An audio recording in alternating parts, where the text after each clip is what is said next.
quick recap for those of you who did not see part one. I'm taking these older big light stands that I built for my shows, and I'm making them into much more compact versions because these are so huge and they don't really break down well, so they're hard to travel with, and I want to do more shows out of state. And that means like traveling in a, like ideally one car with everybody, but definitely with the least amount of gear possible. And these are way too big to take, but I'd still like to have some automated lights that sync up with the show. And so what we're gonna do is make a version that has like just these two, kind of connected into a piece of wood that extends upward using one of those paint sticks. So I harvested a couple of these guys off of here. And last night we built these base stands, and these are the painter's sticks that extend out. And then we've got these pieces of wood where we're gonna cut out those little circles. And then these light pieces are gonna fit in through that. And then on the other side, they're gonna screw in to these guys. And so we'll have two lights right there. And then we'll have some other holes on here that'll connect into these holes that you can see here. And that's how we'll mount it. So it's definitely later than I was hoping, but obviously I am desperately in need of coffee. So let's do that first.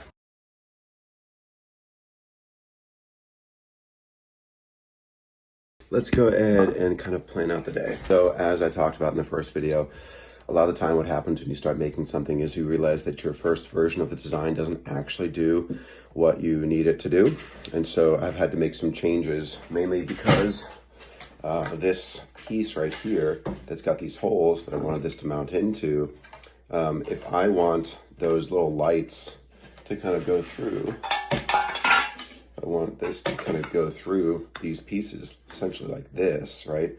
It can't be right up against this metal because it's gonna hit it. And I want one up here and one down here. So I have to like lift this off of the metal, which I'm gonna do with this little handy dandy 2x4, which covers two of those holes. And I'll have to drill like long holes with some really long bolts through these guys and essentially like space this out. So this is gonna look like this.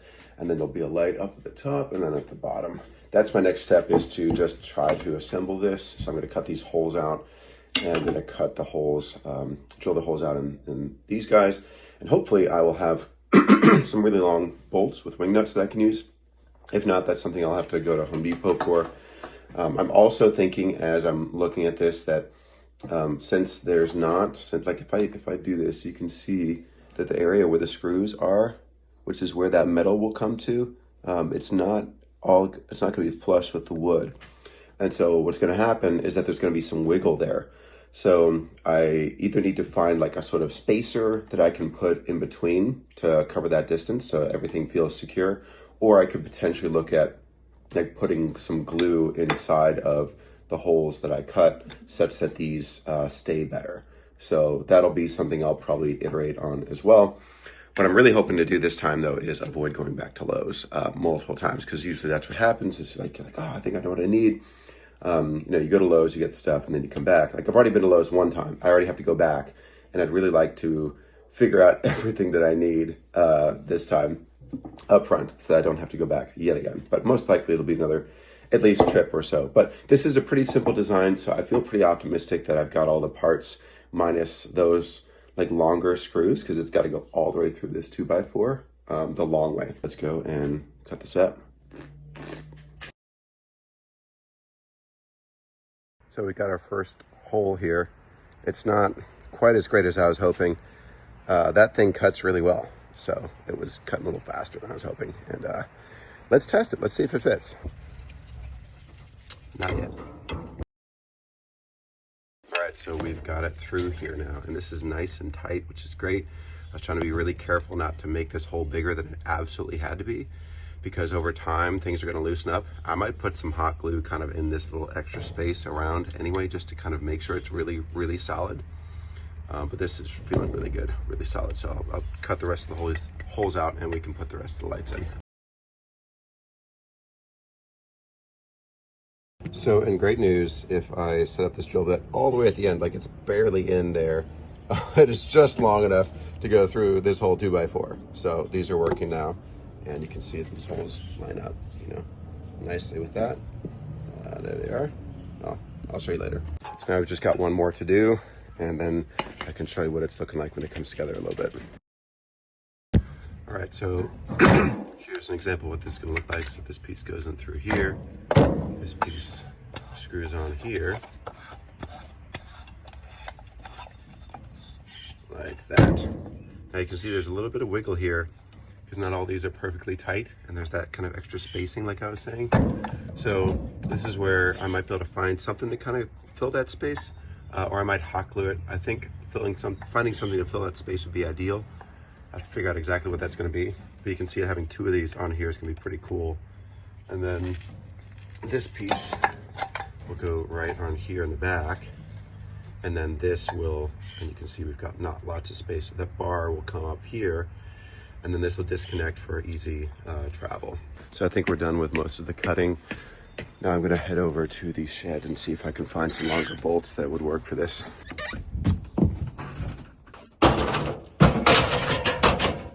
So we've got a lot of screws and things in here. Really looking for something like this that I could put a wing nut on, but this is definitely not long enough to go through that 2x4. We're gonna need something that's like a 5-inch screw. And I don't think that we have anything like that in here. All right, I'm definitely gonna have to get that from Lowe's. So this is where I gotta make sure that I think through the rest of my design really well to make sure I don't actually need anything else as well, so that I end up going back to Lowe's for a third time.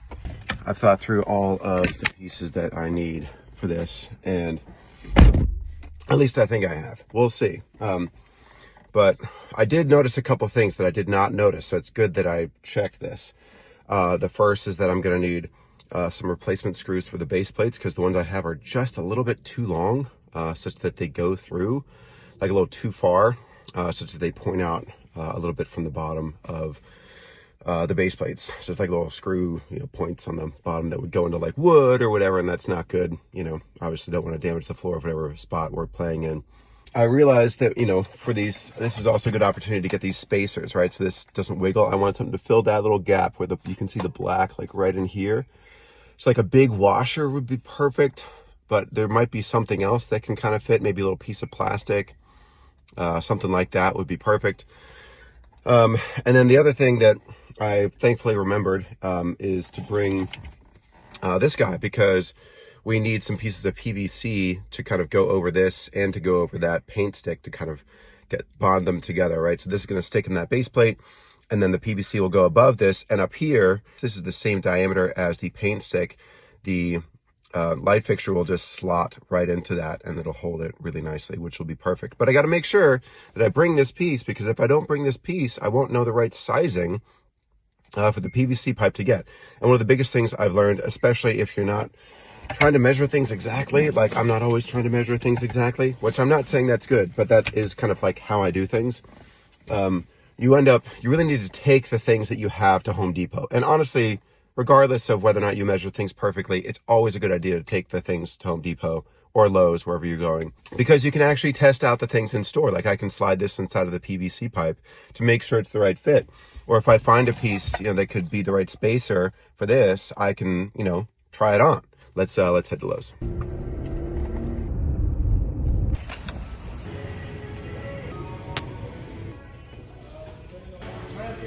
So of course I didn't actually use a tape measure to note how wide that metal part is of the paint stick. So instead I used that, the little plug. Turns out the plug is exactly the width of the metal paint stick. So this combined with is the width that I need the screw to go through.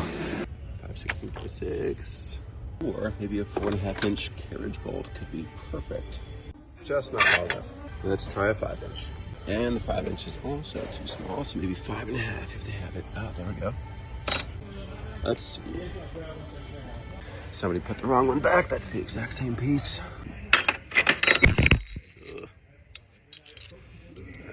This is the one right here. That's perfect. We've got a little bit of extra screw in the end, so we can put like a nut or something up there if we wanted to. So now let's see if we can try to find some wing nuts for these and find 4 bolts that are that size. Ta-da! But I do not see a 5/16 inch wing nut. Let's check in here. There, that's the one. That's what we're looking for, 5/16. Let's try it on. There we go, that's the one. So normally you have to get a big piece of PVC pipe and cut it down, but they actually had the perfect size PVC pipe. Just got 2 of these guys. And it was taking me a while to figure out what I wanted to do for that spacer to really lock down this guy so it doesn't wiggle. And I was looking all over, and then I realized, like, well, wait, what about the PVC pipe? What if I just cut a small sliver of this? If this just happened to fit, which it does, it couldn't be more perfect. So we're just gonna cut a small sliver of this and use that as the ring. So I've got everything I need, so we should be able to head back.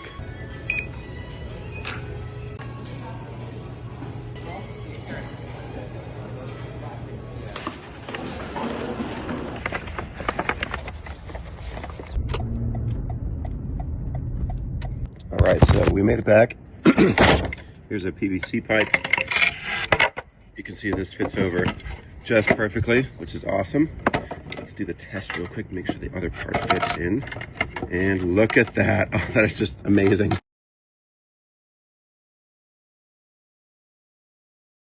right, so these guys are now finished. So you can see we just put the PVC pipe on there, and then we take our painter's pole and we just pop it right in there.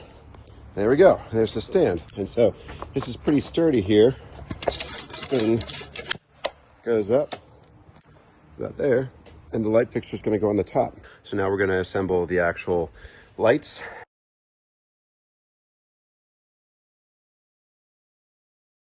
And that spacer is working nicely.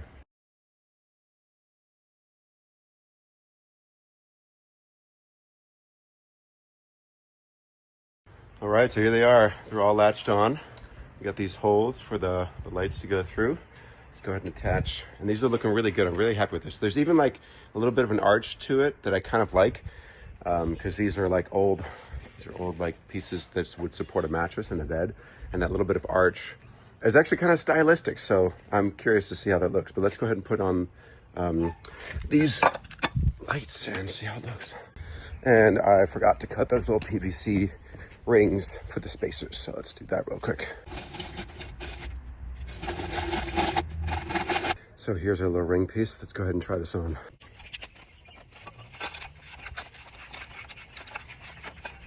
So it's definitely too thick, and I don't really have a way to cut that smaller, I don't think, at least not without some specialty holding things. So we're just going to cut one about maybe half that size.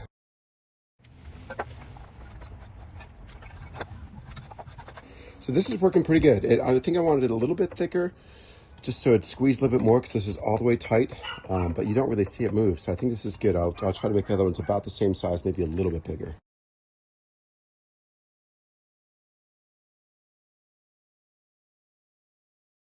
All right, so here they are. So nice and locked in. You can see the spacer, needed it for these guys. We got both of them ready to go. Wing nuts on the back, so that we can easily disassemble and take this part separate. And then this extends and separates entirely from the base plate, so everything gets nice and flat, but it's also stable enough that, spin this up, you see how high that gets, which is pretty awesome. And we're still looking at a pretty stable thing. And these are gonna be like in the back too of the stage. So these aren't like close to the front or where anybody might, knock into them or anything like that. So we should be totally fine. And we probably won't even have them all the way up there, because, for video purposes, you want to have your backlights kind of pointed at you. And this is too tall. So probably I'm going to have it somewhere closer to like, more like that. It's probably more what I'll have, because my head's probably going to be about like right here. And so the lights will be above a little bit.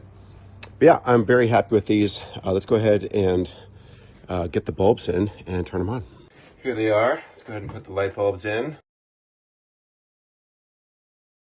All right, and here they are completed. I'm gonna have to leave these cables a little bit loose, because this is gonna expand upward, so I can't lock them down onto this thing. Maybe I can have some sort of like ring solution that kind of keeps them a little bit tied, but not too tight. And then I've got these extension cables here, which are going to allow these plugs to plug in and then run it to the DMX controller. But this is what we're looking at. And as a reminder, this is what it was built from. There was one more on the bottom, and this one I just kind of completely cannibalized the whole thing. But you can tell, I mean, even this is it's kind of wobbly. The stands aren't really that great, not that durable. This one is about to like break for sure. So this is definitely high time we did it. I think honestly, these probably look a little bit cooler. I think they'll look nicer on stage, and they'll definitely be way easier to transport. One of the other ideas I had was that I could potentially, instead of having this be like a separate piece for transport, if it stayed on here and there was like a pin that goes through here at a certain point, it could kind of lock it in, and then you just pull the pin and it lets it go down. You pop the pin back in. And I think that could work really nice. So I might do that. And the other great thing about these lights is that these were not that expensive to build, mainly because I had all of these parts already. But I think the only things I really had to buy were about $25 worth of like, you know, little bolts, screws, the PVC pipe, some of that stuff today. And then these painter's poles, which these were about $28 each, which is a little pricey. And honestly, a huge bummer because I just gave away 2 painter's poles that I used for other light fixtures, thinking that I was not going to need them anytime soon. And literally 3 weeks later, then I needed them. So that was great. I bet all in, we're probably looking at $150 for all the stuff if you had to buy all the wood.